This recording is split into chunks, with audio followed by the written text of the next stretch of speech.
के लिए जो कि अंतरराष्ट्रीय स्तर पर फिलहाल बड़ी सुर्खी बटोर रही है। खबर है एक देश ब्राजील की, और सुर्खी क्यों बटोर रही है, यहां पर एक पूर्व राष्ट्रपति के द्वारा, जिनका नाम है जायर बोल्सोनारो, उनके द्वारा अपने समर्थन में लोगों को बुलाया गया। लोग उमड़ गए लाखों की संख्या में, संख्या बताई जा रही है 7 लाख तक लोग सड़कों पर हैं। क्या मामला हुआ है ऐसा जिसकी वजह से इतना बड़ा प्रोटेस्ट ब्राजील में देखने को मिल रहा है? आज के सेशन में विस्तार से इस विषय की चर्चा करेंगे। ब्राजील भारत के ब्रिक्स नेशन में पहला बी बनाता है, यानी जब ब्राजील का नाम शुरू होता है तो ब्रिक्स में बी आता है।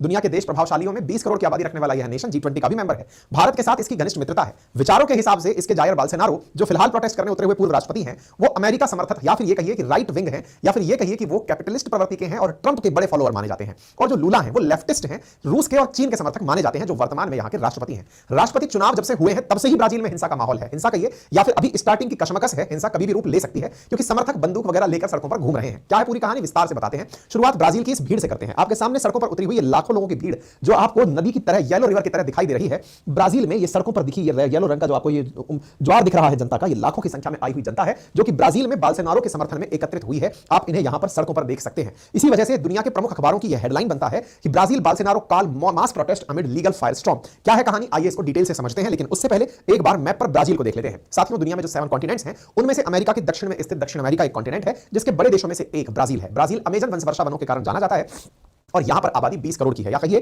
तो लैटिन अमेरिका के, दक्षिण अमेरिका के सबसे प्रतिष्ठित और संपन्न देशों में ब्राजील का नाम आता है। और इस देश के अंदर फिलहाल 20 करोड़ से अधिक की आबादी है। यहां रहने वाले अधिकांश लोग क्रिश्चियनिटी को फॉलो करते हैं। लगभग 80% लोग यहां पर क्रिश्चियन हैं और 17.6% लोग वो हैं जो कोई रिलीजन नहीं मानते हैं। ऐसी स्थिति में ब्राजील के अंदर इलेक्शंस किस विषय को लेकर होते होंगे, यहां पर विचारधाराओं का भी योगदान होता है। यानी कि यहां के इलेक्शंस में कौन से देश की विचारधारा, अमेरिका या रूस, इनकी विचारधारा को ही आधार मान करके इलेक्शंस होते हैं। ब्राजील के इन्हीं इलेक्शंस में 2000 यहां के इलेक्शन भी खास है, वो भी मैं इसके बारे में आपको बताऊंगा। फिलहाल हेडलाइन देखते हैं। 25 फरवरी की ब्राजील के पूर्व राष्ट्रपति ने प्रोटेस्ट बुलाया। क्यों बुलाया? क्योंकि उन्हें कूप करवाना नहीं, उन्हें कूप नहीं करवाना था, जल्दी निकल गई वो लाइन। उनके ऊपर आरोप था कि उन्होंने कूप करवाया था। अब करवाया था ये भी सही नहीं है। उनके राष्ट्रपति मानते हैं कि कूप की उन्होंने प्लॉटिंग की थी। ये चाहते थे कि तख्ता पलट हो जाए लूला की सरकार का। अब ये क्या कहानी है, तो चलिए और आगे आपको लेकर चलते हैं। तो असल मायने में साथियों ये है जायर बोल्सोनारो। जायर बोल्सोनारो से हाल ही में सवाल जवाब किए गए हैं। किस बात को लेकर के, इसको समझने से पूर्व मैं थोड़ा सा बैकग्राउंड दे देता हूं ताकि आप रिलेट कर पाएंगे। असल में आपको याद है 2021 में अमेरिका के अंदर कैपिटल हिल हिंसा हुई थी। डोनाल्ड ट्रंप के समर्थक अमेरिका की संसद पर चढ़ गए थे ये कहते हुए कि ट्रंप हार नहीं सकते, कैसे उन्हें हरा दिया गया है। अगर घटना ध्यान आ रही हो तो कुछ वैसा ही फॉलो करते करते 2 साल बाद जायर बोल्सोनारो जब लूला से इलेक्शन हारे, 20 लाख वोटों से हारे, तब उनके समर्थक बिल्कुल उसी अंदाज में वहां की सरकारी संस्थाओं, इमारतों, संसद पर प्रोटेस्ट करने चले आए।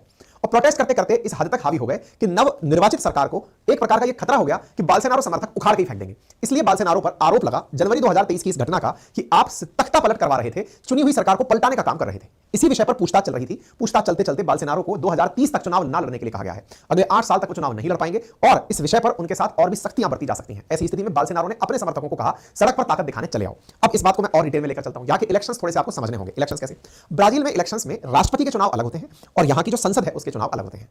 जस्ट लाइक अमेरिका, यहां पर राष्ट्रपति अमेरिका की तरह 4 साल के लिए निर्वाचित होता है। और इलेक्शन में राष्ट्रपति का जब इलेक्शन होता है वो 2 राउंड में होता है। 2 राउंड से मतलब एक बार पहले चुनती है जनता, फिर एक बार फिर से कहीं ऐसा तो नहीं गड़बड़ हो गई हो। इस प्रकार से यहां पर जब राष्ट्रपति का चुनाव होता है तो जिसके पास 50% से ज्यादा वोट आते हैं वही व्यक्ति राष्ट्रपति बनता है। जायर बोल्सोनारो और लूला वर्तमान के राष्ट्रपति हैं और बोल्सोनारो पुराने वाले जो हैं जिनके ऊपर आरोप लग रहे थे, ये दोनों जब चुनाव में उतरे तो वोटिंग परसेंटेज में बहुत कम अंतर रह गया। अंतर कितना रह गया, तो बोल्सोनारो को लगभग 50.9% वोट मिले, माफी चाहेंगे, लूला को 50.9% के अराउंड वोट मिले और बोल्सोनारो को 40.1 या 2% के अराउंड वोट मिले। दोनों के बीच में 1.5% वोट का ही अंतर था। अब ये 1-2% का वोट अंतर कितना था, लगभग 20 लाख वोट के आसपास था। अच्छा, एक फैक्ट यहां पर और जान लीजिए, बोल्सोनारो और ये दोनों लूला जब चुनाव में उतरे थे तो कुल वैध मतों का, कितने वैध मत हैं इनके, लगभग 15 करोड़ वैध मत हैं, यानी कि वैलिड वोट्स हैं। उनमें से लगभग 6.25 करोड़ तो लूला ने पाए और लगभग 6.25 करोड़ बोल्सोनारो ने पाए। यानी दोनों के समर्थन में आधा आधा देश बटा हुआ था। 80% के आसपास वोटिंग हुई थी दोनों राउंड्स में और दोनों बड़े करीबी मुकाबले के अंदर लड़ते गए एंड तक। मात्र 20 लाख वोटों से हारे, क्योंकि करोड़ों में वोट पड़े हैं तो मात्र ही कहलाएगा 20 लाख, ठीक है। ऐसी स्थिति में बोल्सोनारो समर्थकों को यह लगा कि हम इस रिजल्ट से कुछ ही नंबर तो चूक गए, अगर हम हल्का सा और मेहनत कर लिए होते तो हम लोग इस चुनाव को भी जीत जाते। इसमें एक और पटकथा है और वो क्या है, बोल्सोनारो चुनाव जीतने से पहले ही एक और आरोप का सामना कर रहे थे और वो क्या है, उन्होंने चुनाव में जाने से पहले ही 2022 में लगभग 8 देशों के एम्बेसडर्स को बुलाकर यह कहा था कि देखिए हमारे चुनावों में धांधली हो सकती है, क्योंकि लूला के समर्थक धांधली कर सकते हैं और ईवीएम में गड़बड़ी भी हो सकती है। तो ऐसी स्थिति में उन्होंने पहले ही लोगों के मन में चुनाव को लेकर धांधली की आशंका बीज बो दिए थे। तो एक प्रकार से सिस्टम पर डाउट क्रिएट करने का भी बोल्सोनारो पर आरोप था।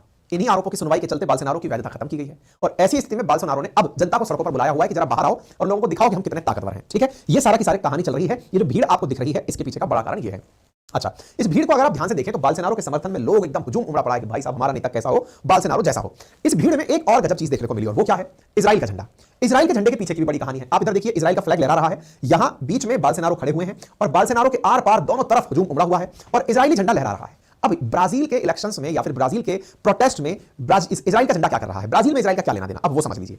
असल में लूला जो यहां पर वर्तमान में राष्ट्रपति हैं, उन्होंने हाल ही में इजराइल के मसले पर नेतन्याहू को कहा है कि वो गाजा पट्टी के लोगों का नरसंहार कर रहे हैं, वैसा ही नरसंहार जैसा यहूदियों का कभी हिटलर के द्वारा किया गया था।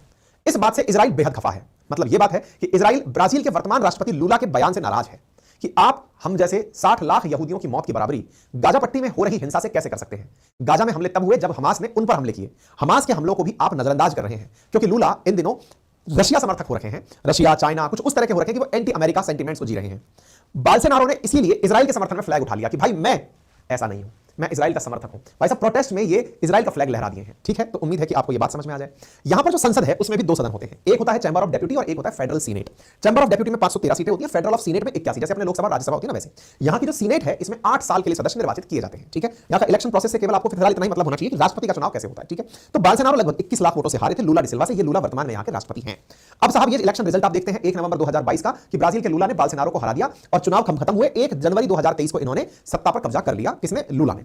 लूला सरकार में आए तब भी हमने सेशंस किए थे, काफी ज्यादा आपको ज्यादा बताई भी थी और खबर बनी कि leftist Lula da Silva is sworn in as president to lead divided Brazil. Divided Brazil क्यों? क्योंकि लगभग आधे वोट तो बोल्सोनारो ने भी पा लिए थे। तो बोल्सोनारो वोटर्स ने प्रोटेस्ट करना शुरू कर दिया अपनी हार पर, और जब प्रोटेस्ट करना शुरू किया तो उन्होंने संसद, सुप्रीम कोर्ट, राष्ट्रपति भवन इन सब में घुसकर के तोड़फोड़ मचाना शुरू कर दिया। यहां पर ये तस्वीरें हैं उस समय की, लगभग 400 लोगों को गिरफ्तार किया गया। सुप्रीम कोर्ट ने इसकी जांच में पूर्व राष्ट्रपति का नाम भी शामिल करने का आदेश दे दिया। ब्राजील के एक्स प्रेसिडेंट के सपोर्टर्स ने यहां की संसद पर, सुप्रीम कोर्ट पर जब हमले किए तो सुप्रीम कोर्ट ने पूर्व राष्ट्रपति को भी इस काम के लिए जिम्मेदार ठहरा दिया। Court spring into action, suspend governor, probe ordered against mob. Supreme court ने जनवरी 2023 में आदेश दिया। बोल्सोनारो ने कहा कि वो डोनाल्ड ट्रंप से प्रेरित होकर ऐसा कर रहे थे, क्योंकि डोनाल्ड ट्रंप के समर्थक भी तो अमेरिका में कैपिटल हिल पर चढ़ गए थे। कोई बात नहीं साहब, अब चुनावी बैन के मामले को भी थोड़ा सा समझ लेते हैं। जुलाई 2022 में बोल्सोनारो ने 8 फॉरेन एम्बेसडर से कहा था कि कुछ गड़बड़ हो सकती है। ऐसी स्थिति में आप यहां पर सुर्खी देख रहे हैं, Brazil Bolsonaro meets diplomats to sort out on election. ऐसी स्थिति में इन्होंने अपने पद पर रहते हुए मीडिया का दुरुपयोग करके, पावर का इस्तेमाल करके चुनावों में धांधली की और ईवीएम पर शक पैदा करने का काम किया, जिसका मतलब यह हुआ कि बोल्सोनारो ने एक प्रकार से अपने ही देश की इंसल्ट बाहर करवाई थी, इसलिए इन्हें 8 सालों के लिए प्रतिबंधित कर दिया गया है। Political trial Brazilian former president Bolsonaro is underway. June में इन पर सुनवाई होती है और इनके ऊपर जून में ही 8 साल का पाबंदी लगा दिया जाता है ब्राजील के जायर बोल्सोनारो पर कि अब आप चुनाव नहीं लड़ पाएंगे। फरवरी 8 में इन्वेस्टिगेटर्स ने ऑपरेशन टेम्पस वेरिटस यानी आर्स ऑफ ट्रुथ लैटिन भाषा में जिसको कहते हैं, जिसमें यह जांच करने का प्रयास किया जा रहा है कि क्या बोल्सोनारो ने चुनाव में धांधली के साथ-साथ क्या तख्ता पलट का भी प्रयास किया था।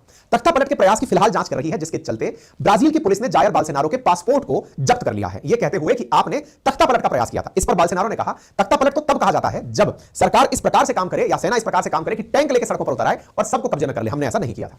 जब इनके पासपोर्ट को जब्त कर लिया गया तो इनके समर्थक इनके बड़े शहर साउथ पोलो में रैली करने के लिए सड़कों पर आ गए। यहां पर आप इन्हें देख सकते हैं, यहां पर इनके समर्थक आपको दिख रहे हैं, ये बोल्सोनारो हैं, अपने साथ में जनता को संबोधित कर रहे हैं, भीड़ को, क्योंकि इन्होंने भीड़ को कहकर बुलाया है कि सब लोग उतर आओ और अपने लिए लड़ाई लड़ो। इन्होंने बकायदा कहा कूप होता क्या है, मैंने कोई कॉन्स्पिरेसी थोड़ी की है, अपने समर्थकों को रास्ते में आने की कहा है।